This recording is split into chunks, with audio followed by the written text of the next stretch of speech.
بسم اللہ الرحمن الرحیم صلی اللہ علیہ وآلہ وسلم۔ آپ کے مشاہدے میں یہ بات ہوگی کہ ہم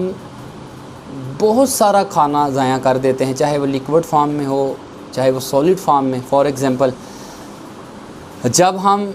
رائس لیتے ہیں، روٹی لیتے ہیں، یا سبزیاں لیتے ہیں، پھل لیتے ہیں، یا مشروبات لیتے ہیں، تو اس میں ہم کیا کرتے ہیں، آخر کا جو حصہ ہوتا ہے اس کو چھوڑ دیتے ہیں۔ پھل میں بہت سارا حصہ ہم اسی طرح ضائع کر دیتے ہیں۔ جیسے انار لے لیں، انار کے بہت سارے دانے ہم چھلکوں کے اندر ہی رکھ دیتے ہیں اور باہر ہم پھینک دیتے ہیں۔ تو حضرت سیدنا فرید الدین مسعود گنج شکر رحمۃ اللہ تعالی کا ایک واقعہ آتا ہے کہ ان کو حضرت سیدنا جلال الدین تبریزی سہروردی رحمۃ اللہ تعالی علیہ نے ایک انار تحفے میں دیا۔ تو آپ روزے میں تھے، آپ نے اس کو رکھ دیا، آپ کے ساتھیوں نے وہ انار کھا لیا۔ بعد افطار آپ نے چھلکے میں سے ایک دانہ ملا، اس کو تناول فرما لیا، اس کو کھا لیا، اور خود فرماتے ہیں کہ اس دانے کی اتنی برکت تھی، اس دانے میں اتنا فیض اور روحانیت تھی کہ پورے وجود میں نے فیض اور روحانیت محسوس کی۔ پھر اپنے پیر و مرشد حضرت سیدنا خواجہ قطب الدین بختیار کاکی چشتی رحمۃ اللہ تعالیٰ کے پاس حاضر ہوئے اور کہا کہ میرے ساتھ یہ معاملہ ہوا ہے۔ تو قطب الدین بختیار کاکی رحمۃ اللہ تعالیٰ علیہ نے کہا کہ انار کے جو پہلے والے دانے تھے جو آپ کے ساتھیوں نے کھا لیے، اس میں برکت نہیں تھی، اس میں روحانیت نہیں تھی، بلکہ جو آپ نے دانہ کھایا ہے اس میں ہی سارا فیض اور روحانیت تھی۔ اس لیے بڑے جب کوئی چیز دیں، والدین دیں، اساتذہ دیں، تو اس کی قدر کریں۔ ہو سکتا ہے کہ آخری حصے میں ہی برکت ہو، جو آپ ضائع کر رہے ہیں اسی میں ہو سکتا ہے برکت ہو، تو ہمیں ان چیزوں کو ضائع نہیں کرنا چاہیے۔ اسی طرح حدیث میں آتا ہے، ایک حدیث میں ہے کہ روایات میں آتا ہے جس کا مفہوم ہے کہ انار کے دانوں میں سے ایک دانہ جنتی دانہ ہوتا ہے، اور حضرت سیدنا عبداللہ بن عباس رضی اللہ تعالی عنہما کے بارے میں آتا ہے کہ جب وہ انار تناول فرماتے، کھاتے، تو وہ ایک ایک دانے کا خیال کرتے، ایک ایک دانہ کھاتے اور کہتے کہ اللہ تعالیٰ کی طرف سے اس میں ایک دانہ جنتی دانہ ہوتا ہے۔ میں خلاصہ عرض کر رہا ہوں، تو ہو سکتا ہے جو دانہ میں چھوڑ دوں اسی میں سارا فیض ہو، وہی جنت کا دانہ ہو، اور اسی سے مجھے فائدہ ہونے والا ہو،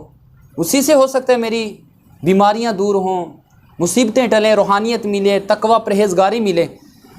تو اس لیے ہمیں غور کرنا چاہیے، ہمیں ان چیزوں کی قدر کرنی چاہیے۔ ان لوگوں سے پوچھیں جن کے پاس کھانے کے لیے ایک وقت کا بھی نہیں ہے، کتنی مشکل سے وقت گزارتے ہیں، پینے کے لیے پانی نہیں ملتا صاف۔ اور ایک حدیث میں آتا ہے، مفہوم ہے کہ سرکار صلی اللہ علیہ وسلم نے فرمایا، تم نہیں جانتے کہ کھانے کے کس حصے میں برکت ہے۔ اور بزرگان دین فرماتے ہیں کہ اس حدیث کا حقیقی معنی تو اللہ تعالیٰ جانتا ہے، مگر ہمیں جو اس سے ہمیں یہ چیز ملتی ہے، ہم جو لیتے ہیں کہ یہ حدیث اس حدیث سے ہمیں یہ بھی سبق ملتا ہے کہ کم کھانا زیادہ کو کفایت کرے، یعنی آخری حصہ ہو سکتا ہے زیادہ کو کفایت کرے، برکت ہو جاتی ہوگی جب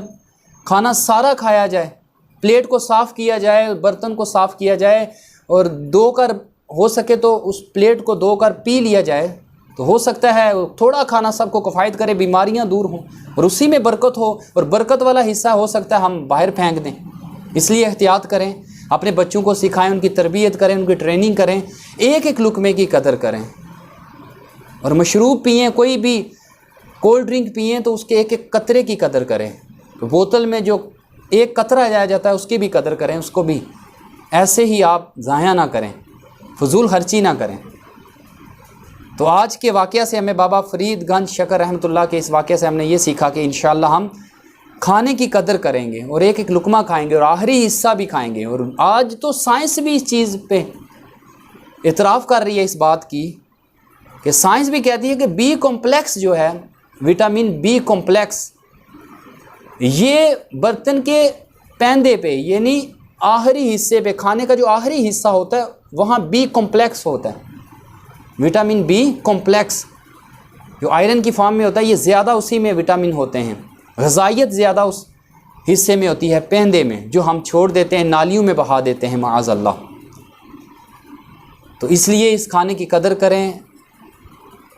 خوب احتیاط کے ساتھ اتنا کھانا لیں جتنا آپ کھا سکتے ہیں۔ گھر والوں کو کہہ دیں میں اتنا کھا سکتا ہوں، باقی آپ نکال دیں۔ تو اللہ تعالیٰ سے دعا کرتے ہیں اللہ تعالیٰ ہمیں آج کے اس واقعہ سے سبق حاصل کرنے کی توفیق اللہ عطا فرمائے، اللہ تعالیٰ ہمیں رزق کی قدر کرنے کی توفیق عطا فرمائے۔ آمین بجاہ النبی الامین صلی اللہ تعالیٰ علیہ وآلہ وسلم۔